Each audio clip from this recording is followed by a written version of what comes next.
आज हम क्लास 10 के अंदर जो मुगल सम्राट है या मुगल शासन है उसके बारे में पढ़ेंगे कि सबसे पहले कौन आया, उसके बाद कौन सा सम्राट आया, यानी मुगल वंश का पूरा इतिहास अपन इसके अंदर पढ़ेंगे।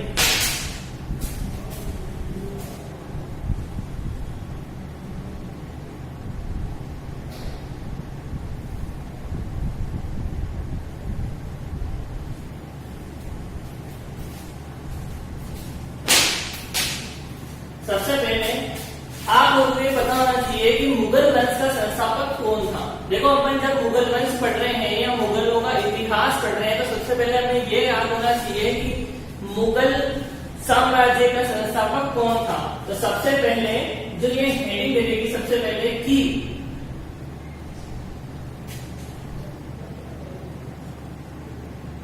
मुगल वंश का संस्थापक, मुगल वंश का संस्थापक कौन था? बाबर। कौन था? बाबर। अब हम पढ़ेंगे, सबसे पहले आपको ये याद रखना है कि मुगल वंश का संस्थापक कौन था? बाबर। अब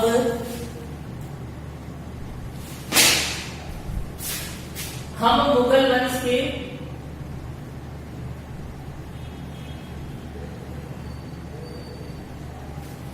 सम्राट को, हम मुगल वंश के सम्राटों के बारे में जानकारी लेंगे। तो सबसे पहले मुगल वंश के जो सम्राट थे वो थे बाबर। उसके बाद कौन आए? हुमायूं। उसके बाद कौन आए? अकबर। अकबर के बाद कौन आए? जहांगीर। उसके बाद कौन है? शाहजहां। उसके बाद कौन है? औरंगजेब। देखो सबसे पहले आए बाबर, उसके बाद आए हुमायूं, फिर आए अकबर, फिर आए जहांगीर, फिर आए शाहजहां और उसके बाद अंत में है औरंगजेब। तो हम सबसे पहले पढ़ेंगे बाबर के बारे में। इसके बारे में बाबर के,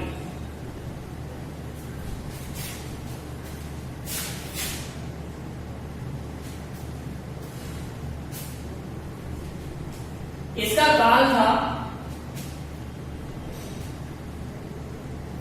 1526 से 1530 ईस्वी। इसका बाबर का काल क्या था? 1526 ईस्वी से 1530 ईस्वी। इसके लिए जो सबसे महत्वपूर्ण बात है कि यह मुगल वंश का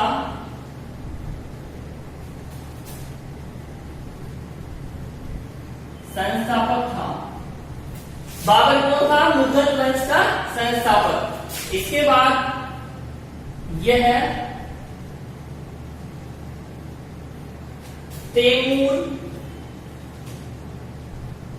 का वंशज था। यह कौन था? यह तैमूर का वंशज था। तीसरी महत्वपूर्ण बात, इसने बादशाह की उपाधि ग्रहण की। यह मुगल वंश का संस्थापक था, यह तैमूर का वंशज था, इसने बादशाह की उपाधि धारण की। और चौथी, इसने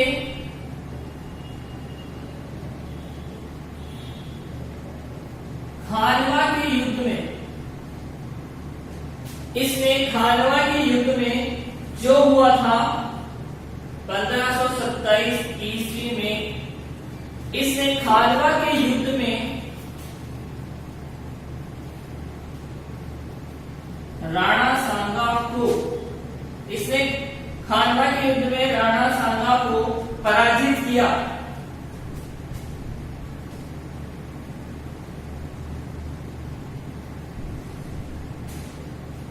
और आखिर में और इसने तुलगमा, कौन सी पद्धति? इसने तुलगमा युद्ध पद्धति का उपयोग किया।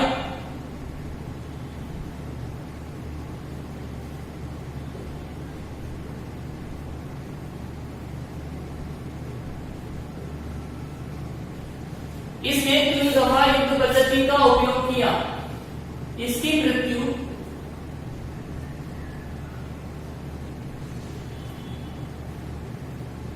1530 ईस्वी में हुई।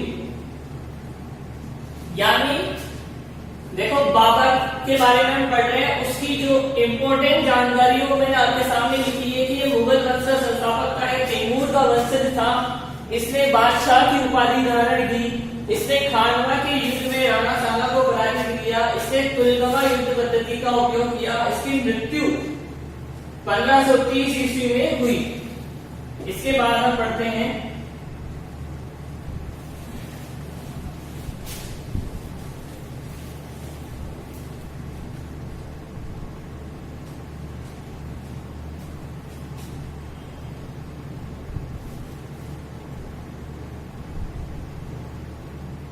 इसके बाद आएगा हुमायूं।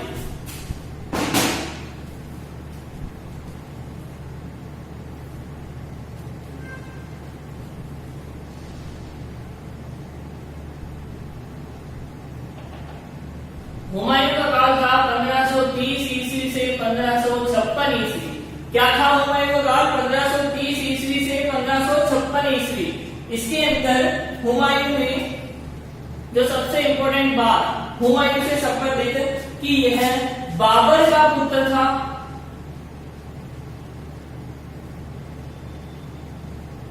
बाबर का पुत्र था। इसके बाद इसने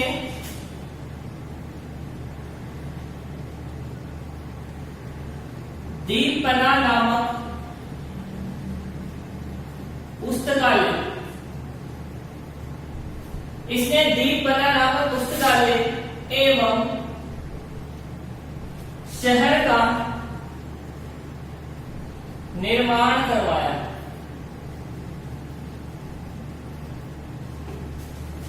हुमायूं बाबर का पुत्र था। इसने दीपना नामक पुस्तकालय और शहर का निर्माण करवाया। इसके बाद इसने चौसा और कन्नौज के युद्ध जीते। इसने चौसा और कन्नौज के युद्ध जीते।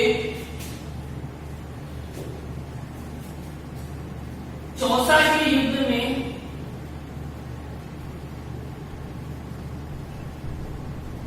यह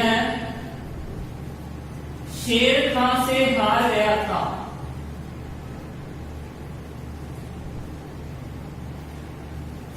इसके बाद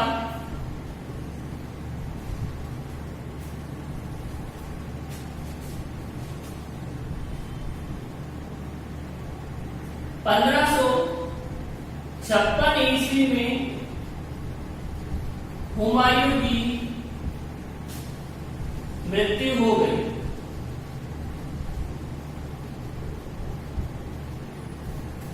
1556 ईस्वी में हुमायूं की मृत्यु हो गई। बाबर के बाद कौन आया? हुमायूं। अब हम पढ़ेंगे हुमायूं के बाद कौन आया? अकबर। हुमायूं के बाद कौन आया? अकबर।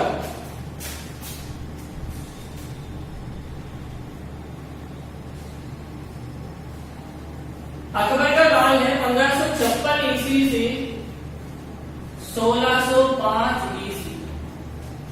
कब से कहां तक है? 1556 ईस्वी से 1605 ईस्वी। इसके बारे में जो सबसे महत्वपूर्ण बात है कि अकबर का जन्म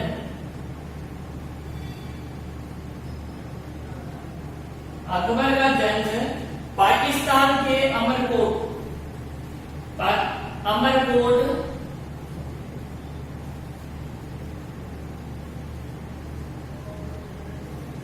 अकबर का जन्म अमरकोट पाकिस्तान में 1542 ईस्वी में हुआ।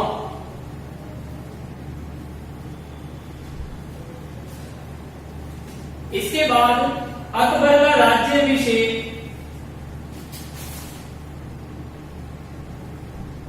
इसका राज्याभिषेक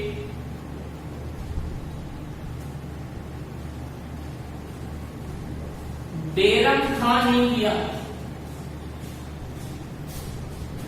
इसका राज्याभिषेक बैरम खान ने किया। इसके बाद पानीपत की दूसरी लड़ाई,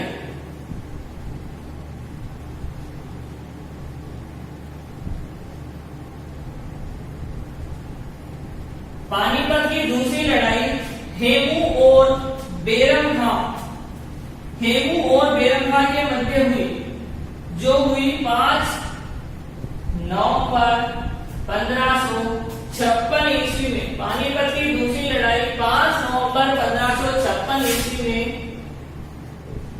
हेमू और बैरम खान के मध्य हुई। हेमू और बैरम खान के मध्य हुई। हेमू को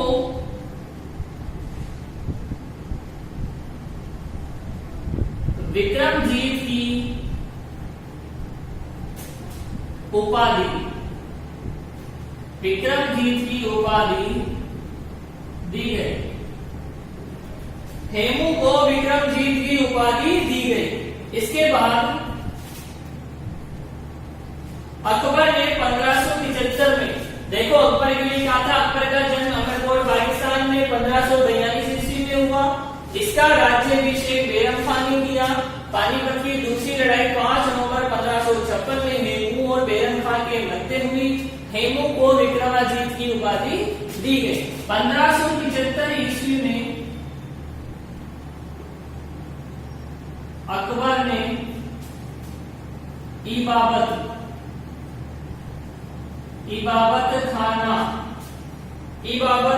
खाना बनवाया।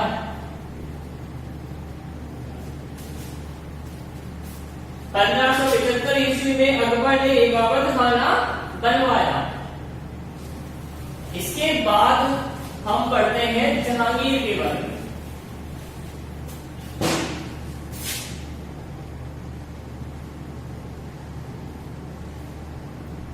जहांगीर का काल था 1605 ईस्वी से, जहांगीर का काल था 1605 ईस्वी से 1627 ईस्वी में। जहांगीर का काल क्या था, 1605 ईस्वी से 1627 ईस्वी में। इसका बचपन का नाम सलीम रखा गया। इसका बचपन का नाम सलीम रखा गया।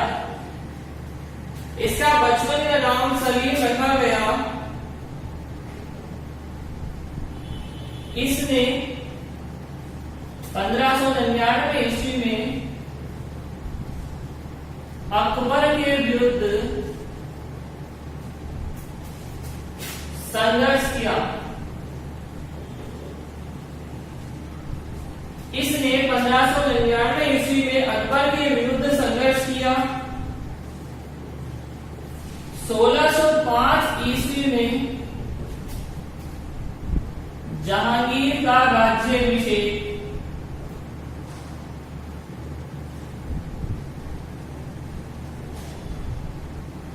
1605 ईस्वी में जहांगीर का राज्याभिषेक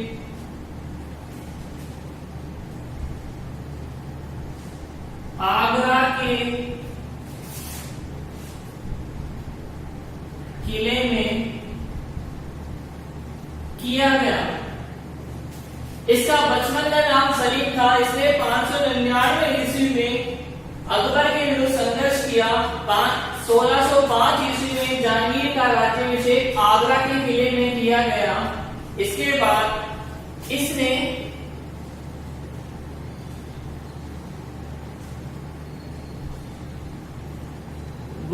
अर्जुन देव को मृत्यु दंड दिया। इसने गुरु अर्जुन देव को मृत्यु दंड दिया। इसके बाद हम बढ़ते हैं शाहजहां के बारे में।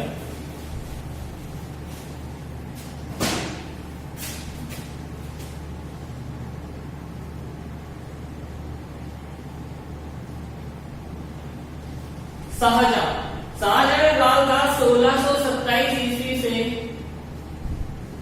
1658 ईस्वी। 1627 ईस्वी से 1658 ईस्वी।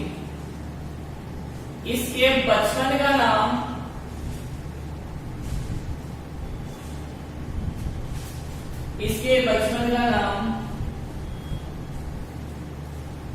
खुर्रम था। शाहजहां के बचपन का नाम क्या था? खुर्रम था। इसका विवाह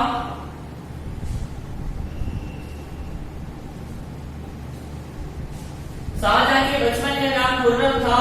इसका विवाह मुमताज महल के साथ हुआ। मुमताज महल के साथ हुआ। इसका विवाह मुमताज महल के साथ हुआ।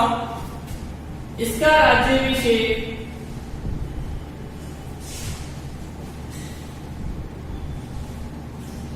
इसका राज्याभिषेक 1628 ईस्वी में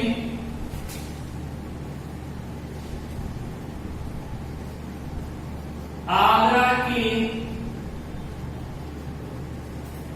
किले में हुआ। इसका राज्याभिषेक 1628 ईस्वी में आगरा के किले में हुआ। इसके बाद हम पढ़ेंगे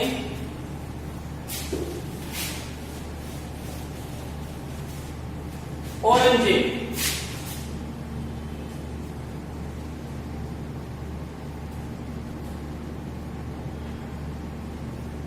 औरंगजेब का काल था 1658 ईस्वी से 1707 ईस्वी। औरंगजेब का काल क्या था? 1658 ईस्वी से 1707 ईस्वी। इसके काल में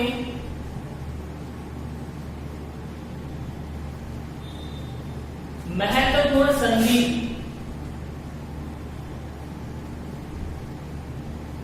पुरंदर। इसके काल में महत्वपूर्ण संधि पुरंदर संधि हुई।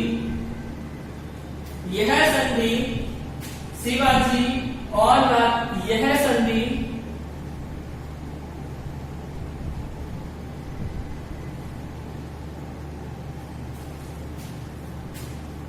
यह संधि 1665 ईस्वी में शिवाजी और जयसिंह के मध्य हुई। शिवाजी और जयसिंह के मध्य हुई। यानी इसके समय महत्वपूर्ण संधि हुई, उसका नाम था पुरंदर की संधि। यह संधि हुई शिवाजी और जयसिंह के मध्य। इसमें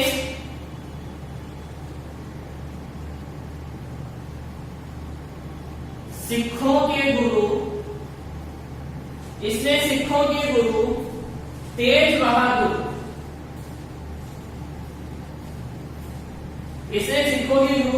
बहादुर को मरवा दिया।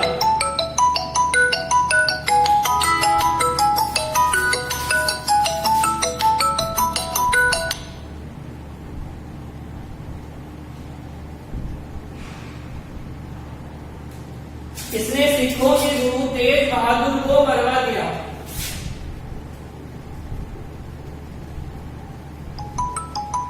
औरंगजेब की मृत्यु के बाद मुगल वंश कमजोर हो गया। तो आज हमने पढ़ा मुगल वंश के बारे में, जिसके जो महत्व जितने सम्राट है उनकी महत्वपूर्ण जानकारी हमने ली। तो आप बच्चों सबको यह जानकारी नोट करनी अपनी कॉपी के अंदर, इसको याद रखना है। Thank you.